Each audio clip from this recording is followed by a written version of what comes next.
أعوذ بالله من الشيطان الرجيم. بسم الله الرحمن الرحيم. أهلا وسهلا ومرحبا بكم. كيف حالكم؟ بخير. درنو قدرمنو اوریدونکو ستړي مشئ په خیر راغلی. دا د یو ځل بیا ستاسو په درانه حضور کې حاضر شوي و. د نن ورځې درس ستاسو په درانه حضور کې وړاندې کوو. قدرمنو اوریدونکو مخکې له دې چې درس شروع کړو نو که تاسو سره دا کتاب نه وي نو کتاب ډاونلوډ کړئ. نوم یې ده چې الکتاب الاساسي فی تعلیم العربیه للناطقین بغیرها. ډیر ښکلی ساده او بسیط کتاب ده انشاءالله چې ډیر زر به مو زده سي او کتاب ډاونلوډ کړئ. انشاءالله درسونه به په مستمره توګه وایو. په درس شروع کوو. بسم الله الرحمن الرحیم. التدریب السادس، شپږم تمرین او تدریب. تدریب معنا تمرین. منګه اسم اشاره وایو چې هذا، هذه، هؤلاء، هن.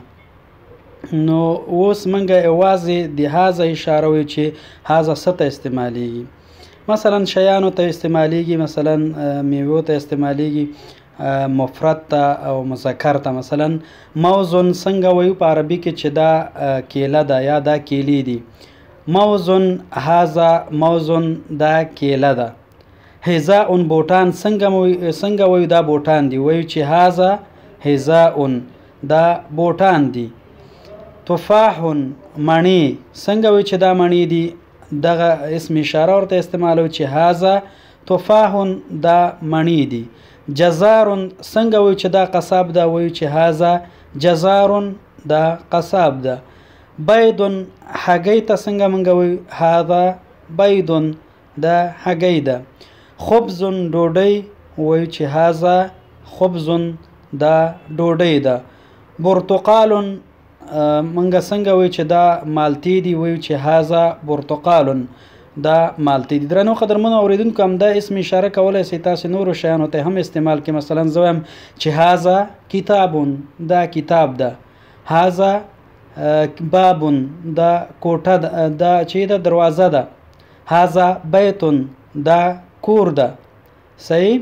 د مذکر لپاره، د مذکر شیانو لپاره استعمالیږي. او هذه چې د اسم اشاره ده د مؤنث شیانو لپاره استعمالیږي. مثلا زه وایم چې دا کوټه ده. زه څنګه ویلی شم؟ زه به وایم چې هذه غرفه، هذه غرفه. زه وایم دا مدرسه ده. څنګه وي؟ هذه مدرسه. صحیح. نو داسې انشاءالله هذه به بیا وروسته استعمال د هغې راځي، بیا به هغه وروسته درسو کې وایو. التدریب السابع، اووم تمرین. الکتاب فی الحقیقه. فی منګه واضح وي چې فی څه ته ویل کېږي. فی دا حرف جر ده چې وروسته کلمه چې ده دا مجرور کوي، یعنی وروسته کلمې ته حتما زیر ورکوي. صحیح. مثلا وایي چې الکتاب فی الحقیبة، کتاب په څه کې ده؟ په بکسه کې ده.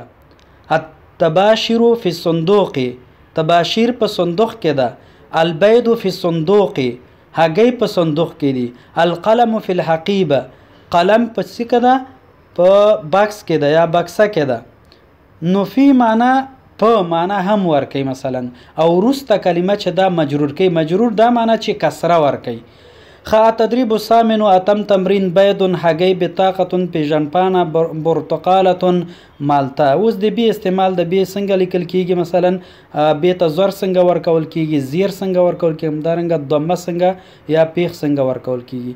درنو قدرمنو اوریدونکو موږ اتم تمرین ته ورسېدو. التدریب التاسع، نهم تمرین ته ورسېدو. حقیبة، ده استعمال ده. حقیبة، بکسه. لحوم، غوښې. تفاح، مڼه.